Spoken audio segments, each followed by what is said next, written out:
Yes, now today we're going to talk about Michelle Ntalami, who is suing Minnie, Kariuki, and the Real Housewives of Nairobi. Yes, the former Lebanese captain. I think she is currently still Lebanese captain. But anyway, Michelle Ntalami amesema that she wants to sue Minnie K for cyberbullying and also sue Mnet, basically the Real Housewives of Nairobi, hiyo franchise yote. She wants to sue them because she did not sign a consent form, and anasema that they kind of, damaged her brand, which is very funny because which brand is this?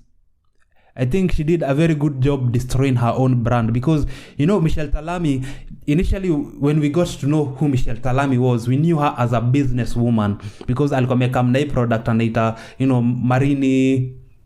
Marini something. I think Marini Natural. Yeah, we knew her first as a businesswoman. I think alikuwa ametokia ni Forbes or something. It was some, publication that had announced her as among the future entrepreneurs, big entrepreneurs in Kenya or basically in Africa. But yeah, Michelle Ntalami alilet hiyo kafem kidogo ingia kwa akili and she decided to become a socialite.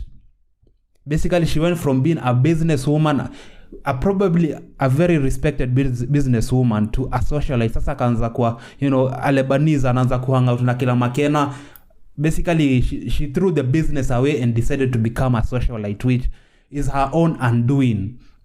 I don't think Michelle Ntalami at this point anafaa kutuambia anything about brand because I think she did a good job destroying her own brand because angeka kwa ile section alikuwa the section which she was introduced to us as alikuwa introduced as a businesswoman. She was not introduced to us as a socialite, as a Lebanese, which we came to know her as a businesswoman, but later on Saka decided that being a Lebanese is more important than being a businesswoman. Now she's trying to sue Minnie K for cyberbullying because I think kunile clip I didn't see your episode, but I saw a few clips where Minnie K and Michelle Ntalami were having some sort of back and forth.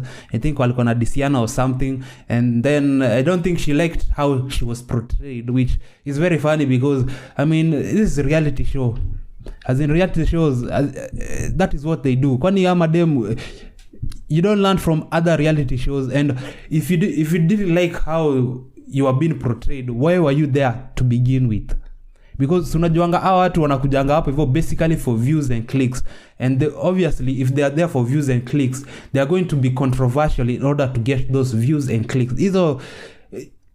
Reality TV basically is ratchetness.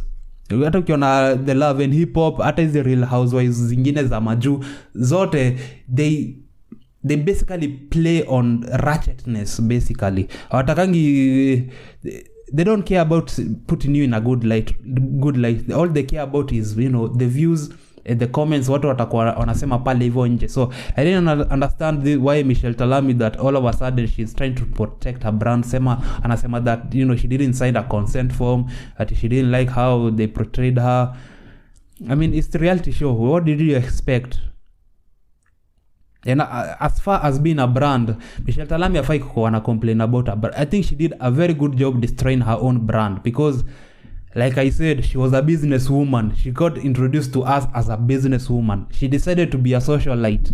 Siaka kwa Lebanese anakimbizana na ule makena. Now she is calling herself Chris. Yodem pia ni cheesy. She thinks that she's a man and she knows she's a woman. She's more likely to end up in a maternity than being a visitor in a maternity. But yeah, Michelle Ntalami aliamua that she wants to be a socialite. Akaenda kwa Real Housewives of Nairobi, knowing very well ukienda kwa hii show, hata ukiona hiyo show, she knew very well kulikuwa na cameras.